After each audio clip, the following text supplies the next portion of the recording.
local news, local weather, and local sports. On your side. Channel 2 News at 6 starts now.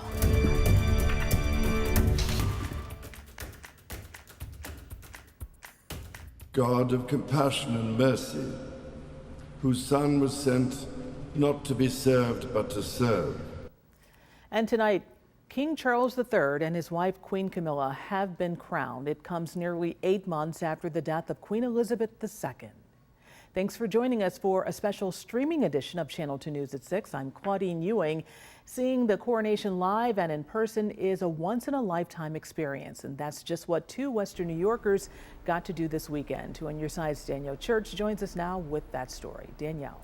Yeah, Claudine, it truly is a ceremony that only so many will ever be able to say they attended. Just part of the reason the Thines, a couple from Lockport, booked their trip for London as soon as the coronation date was announced. And get this, Tamara and Vinny Thine have only ever been to London twice. The first time they just left a day before Queen Elizabeth II died back in September, the second just for today. The couple arrived in London last night and are leaving tomorrow. Tamara and Vinny say the whole town is electric.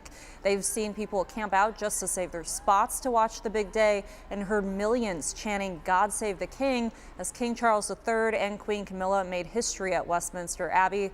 This was the first time in 70 years there's been a king or queen's coronation in the UK. That's how long Queen Elizabeth II ruled for. No, they came by. And we saw them 2.5 hours later when they came back. Roar from the crowd was really unbelievable. Yeah, it was like a rock concert. Yeah. They had big screens, the flags, people were just screaming, God save the king. The coronation was also the largest military ceremonial operation in 70 years. More than 6,000 members of the UK's armed forces were there. It was also the 40th coronation at Westminster Abbey, dating back to 1066. We'll hear much more from the Thines coming up tonight at 11. In the newsroom, Danielle Church, Channel 2 News. Thank you, Danielle. A crime alert to pass along tonight. Buffalo police are looking for the person responsible for an overnight shooting near Eggard Road and Kensington Avenue. 2 women, ages 35 and 37, were shot while sitting inside of a vehicle. They are both in stable condition. Anyone with information should call or text the Buffalo Police confidential tip line. Meanwhile, in Clarence Center, no one was hurt after a lawnmower caught on fire inside of an attached garage. Firefighters responded to the scene just 3 minutes before the resident, 3 minutes after the resident called 911, but it had already spread to the house. Damage is about $350,000, according to investigators. The Erie County Sheriff's Office and Clarence Building Inspector are both looking into this case.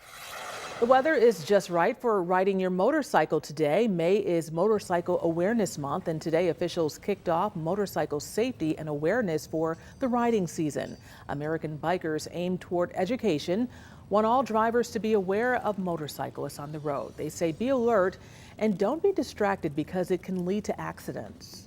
When you're on a motorcycle, you're sitting up a little higher than a car, and when you can pass cars, you can see so many people are on their phones, and that's bad. I can assure you that the Erie County Sheriff's Office has zero tolerance for drivers who threaten the safety of all riders as a result of the reckless, distracted, and imprudent operation of a motor vehicle. And the message today was look twice and save a life. In other news, Governor Kathy Hochul was in Manhattan today to deliver remarks at the USS Cooperstown commissioning ceremony. The ship is docked on the Hudson River right now. She said today is a time to reflect on what unites us, like patriotism, duty, and service, instead of what divides us.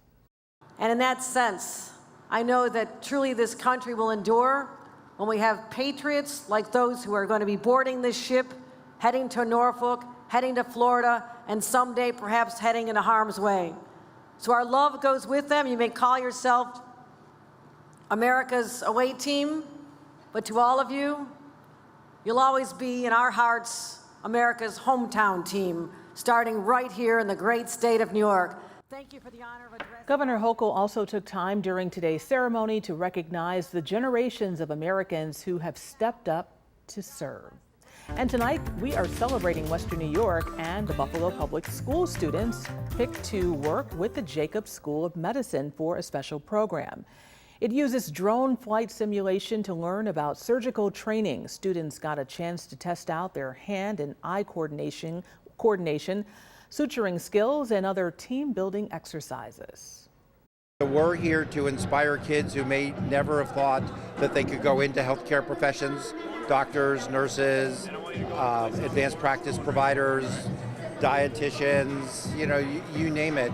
But we're here to inspire them, to make them believe that they can be part of a healthcare team. It's really good, and 10 students were chosen from 5 schools for this annual program they may have otherwise not had access to. And we're also celebrating the release of a brand new beer that will benefit Art Park. A release party for Art Ale Beer was held at Resurgence Brewing Company today. Organizers telling Two on Your Side the new brew is a limited release, only available this summer. Promoting arts comes in very different ways. We learn about what arts do and how arts contribute to the community and to our lives. So any various opportunities, I think, are welcome. It's very important to be creative like that. $1 for every pint sold, along with $2 for every 4-pack, will go toward Art Park's nonprofit work. And we've got a very busy day in sports. The Kentucky Derby has been underway and live on NBC and Channel 2 since noon. We'll get to show you some familiar faces who made it out to the race, as well as which horse just might shock the world, coming tonight at 11. Plus, the #1 seeded Buffalo Bandits are back at it tonight for the quarterfinal round of playoffs against the Rochester Nighthawks. These two teams had a tied series during the regular season and will fight this winner-take-all matchup over in Bandit Land at 7 o'clock tonight. The winner will then advance to the NLL East Conference Finals against Toronto. And finally, the Rochester Amherst have bounced back from a 2-0 series deficit and are ready for a crucial Game 5 against the Syracuse Crunch tonight at 7 o'clock in the North Division semifinals of the Calder Cup playoffs. Again, we'll have you covered on all that and more tonight at 11.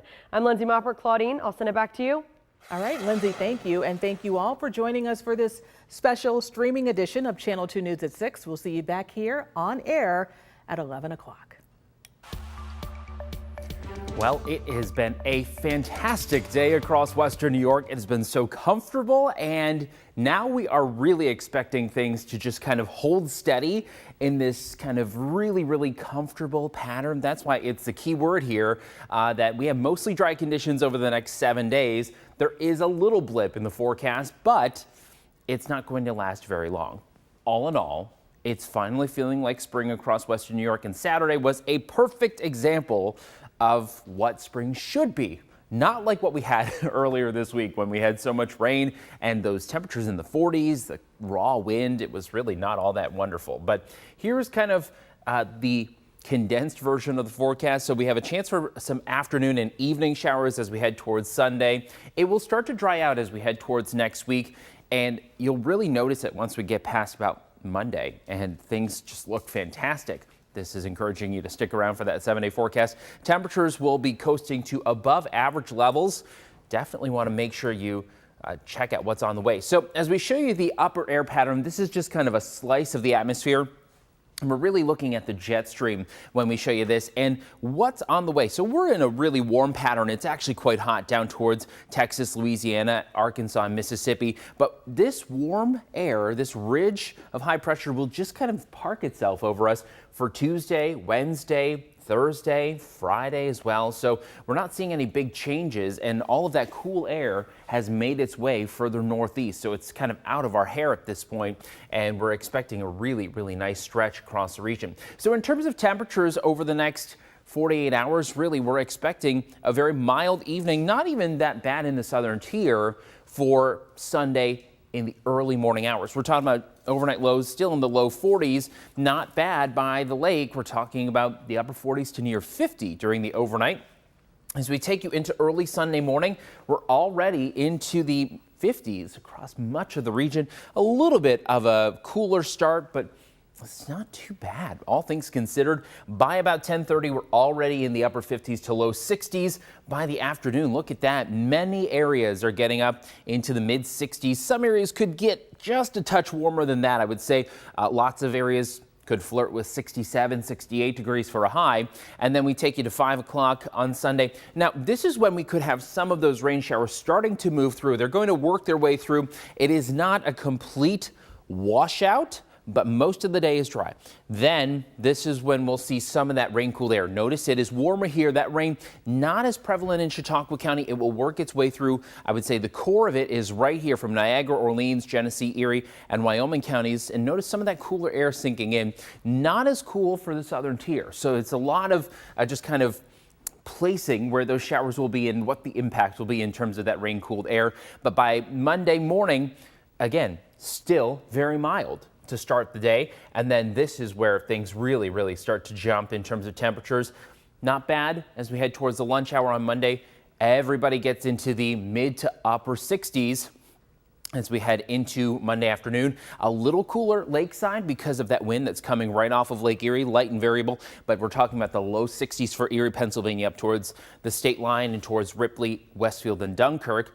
And then I would say most areas get into the upper 60s on Monday, and even some 70s popping up for areas away from the water down towards Bradford. If you're in Allegheny, Limestone, Alfred, you could get into that kind of range there. So we're watching that. And then as we go towards Monday night, nice and comfortable. Hopefully you can break out the patio furniture and just set it up and leave it there, because we're not expecting any cooler weather that's really going to chill things across the region. And then by Tuesday night, it's refreshing and not all that bad. So that's what we have on the way in terms of temperatures. Now, for precipitation, this is what we want to show you. Now, this was kind of a new development when we were tracking this on Friday. Kevin O'Neill was tracking it last night. It was working its way through, and it's cloudy as we start our day on Sunday. There will be a little less sunshine than today. I would say the clouds are really going to dominate. There could be an early sprinkle, but really what we're tracking would be some of that rain that's going to just kind of slide on through as we head towards the afternoon hours, and it just kind of grazes on by. It's not, again, a absolute soaking across western New York, but I would say the window for showers really is around noon until about 5 o'clock, and then it will race out of here. Some more showers popping through during the overnight, but then as this clears early Monday morning, it will finally leave, and then we get into more sunshine. Notice the breaks in the clouds as we go towards Monday morning. It'll warm up in the areas up towards Niagara and Orleans County first, and then we're just kind of in and out of the sun on Monday. But then as we take you to Tuesday, notice this is trying to work in some showers. This system has been nudged further south, so it actually is just working its way and kind of staying out of our region. So that's the good news there, that we're not really dealing with as much in terms of precipitation for Tuesday. That potential has kind of fizzled out. So we were watching this. We were actually expecting rain on Tuesday. That is no longer the case. But as we take you to Wednesday, notice it's beautiful sunshine, bright conditions, and we're not expecting anything to really kind of work its way in on Thursday either. It's mainly sunny and beautiful. A few high, thin clouds at that point. And as we take you to Friday, maybe a few more clouds here, but still mostly sunny conditions across the region. And there could be an isolated shower, but it's really well east towards Rochester that could get some of that on Friday. Nothing really for us. Saturday looks calm as well. And then the clouds come in and we could squeeze out a shower or two on Mother's Day at this point, but we're looking so far ahead in advance at this point. It really is not what we like to prognosticate at this time. So your 7-day forecast looks like this. We'll have some afternoon and evening rain showers. I would say that most areas will get some, but we're talking about hundredths of an inch. And when we're talking about that, it's like that much. So it's not really going to be all that impactful. But for Sunday and Monday, we're definitely talking about some cooler temperatures as we get towards the lake. But it's warmer for areas away from it. So that's why Niagara and Orleans counties will get up to 68 degrees. Buffalo tucked in away from the water towards 69. Tuesday, a little cooler for areas in the Buffalo zone. Wednesday, Thursday, Friday, Saturday looks great as we head into the low 70s. This is wonderful weather across western New York. And we take you to the south towns in the southern tier again. We have rain on the way for Sunday. Some of it could last into very early Monday, but the potential for that is really fading as this line kind of races on through. So we take you to Monday. Notice that temperatures very comfortable. Tuesday, just a shade cooler there as well. Wednesday and Thursday, really nice conditions. No precipitation expected. Friday, Saturday, wow, just a really nice stretch of weather. And this is essentially cruise control as we go into a very, very nice stretch across western New York. Thanks for tuning in for an extended look at your forecast.